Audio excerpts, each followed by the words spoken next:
Boom, we're back, and today we have yes gi, which is very special because you never see me wear a gi. We also have my first ever coach, Matt, the black belt on the right, versus Tyler, me, the 20-stripe white belt on the left. Don't forget, if you want to get awesome gear, you can check out my link in the description to get great gear from xmartial.com. Now this is a very special role because you get to see how I do against my first ever coach when I started jiu-jitsu at age 15. Matt used to lead the teenager/kids class and he would beat me up frequently to make sure I was kept in line. I'm quickly going for a guillotine sweep on Matt and I have to make sure to catch his leg. I want to catch his leg so it's very easy to push him over and he won't be able to pass my guard during the guillotine. I also make sure to go over Matt's legs when I sweep him because I don't want to get trapped in any of his guards. It's also important here that I'm applying a lot of pressure on Matt because Matt is the prime example of old man jiu-jitsu. He doesn't like to move too much and he always goes to turtle and he's trying to defend his neck at all times. I'm completely against that, so I'm going to be yanking him around quite a bit, trying to open his turtle. I grab Matt's collar and I pull him up and I make sure to insert my knee quickly so he's not able to push me back into half guard. It's important that when you're yanking him up, you have to have strong hip positioning so they can't move you as well as you'd like. Now, according to the 23 in me, I also receive a 2% power buff during the month of February because it's my heritage month. You can see here I'm using full advantage of my 2% strength over Matt as I'm looking towards his bow and arrow choke. He does a nice job pushing my foot into half guard, but here's the thing. You can still do a bow and arrow even if your foot is trapped as long as you have a good grip with your hands over the knee and over the collar. Unfortunately, I let go of his knee for the second here as he's doing a nice job trying to push against me, but then I go back to the knee. However, I'm not huge on these gi techniques, so I'm going to get this unintentional choke on Matt as he's trying to spin out and he's going into my choke. This choke was super tight, you can tell based on the humongous vein on his forehead popping out, but I didn't even know I had it, so I didn't get any submission on Matt. Now, unfortunately, Matt's not able to move too much because that 2% of me went straight to my lower region, so I have extreme hip strength going into Matt. He's doing a nice job trying to defend, but I'm picking him up from the turtle, and I want to bring my left leg in across his stomach. If I can bring my left leg in, it becomes an extremely powerful beltline hook, and I can apply an immense amount of pressure on Matt. It's important to try and perform like an anaconda, and you want to constrict all the breathing that you can with your figure 4, which is exactly what I'm doing against Matt, and at the same time, I'm trapping his wrist as I'm looking for the choke. Unfortunately, Matt is soft in his old age, so he's actually going to tap due to pressure from my figure 4. So that was pretty weak for Matt that he tapped to that, but this is what he has to say about that figure 4. I shit on you. It's totally your fault for doing that.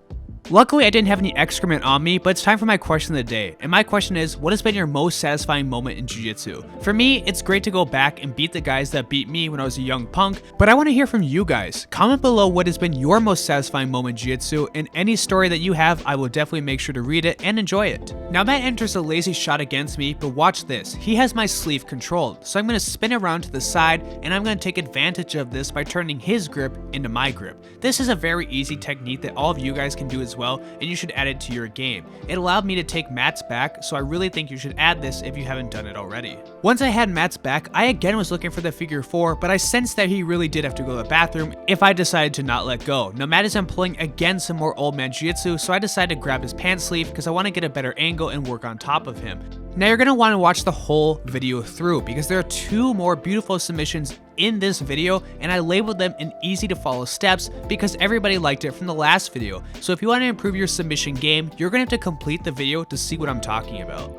Now Matt has entered full turtle mode, and it's important that I try and crack his shell so I can expose his weak spots. I'm using my right leg and I apply some pressure with it until I'm able to bring it to the other side, and I start to decide how I want to crack this shell. I'm looking first for a power half with the knee hook because I know this applies a lot of pressure that nobody likes to feel in their free time. However, then I decide I'm just going to yoink this guy around the mat a little bit. I grab him by the belt and the collar and I start pulling him around just to make him a little bit uncomfortable. Now, if you know anything about turtles, they're used to getting beat up by the elements, so I pull Matt backwards and I'm trying to work on his back once again, potentially setting up a different choke this time.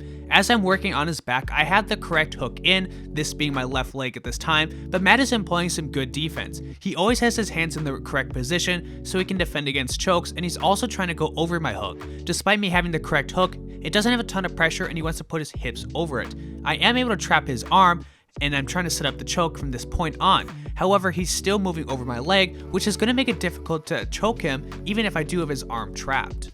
Once I'm finally able to get my arm in the correct spot to look for the choke, now is the time that he's able to disengage my hook, so I have to bail on my terms. I want to be able to stay on top of Matt even though I lost the back position, so I grab onto his shoulder and I move on top as he decides to move into the turtle.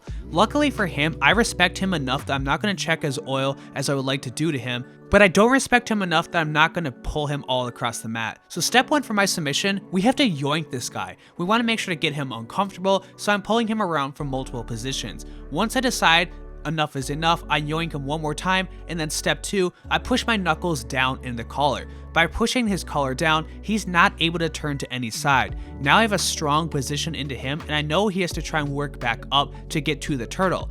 As he goes to work up, I put my leg over his arm as he comes up. Now I'm in a strong position that I have his arm trapped. I can switch my hips and grab the chin.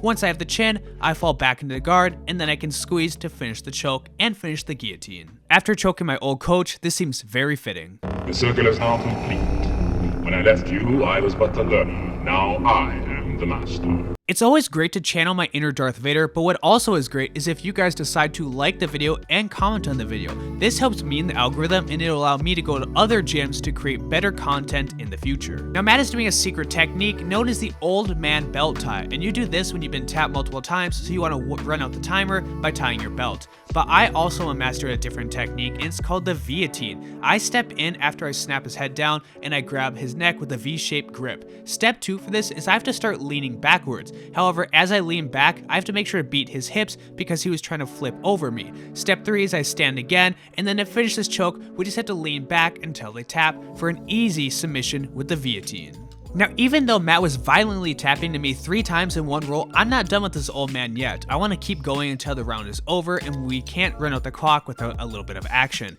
He again is stepping in towards the shot and he wants to grab my leg. And this is where you're making a crucial mistake.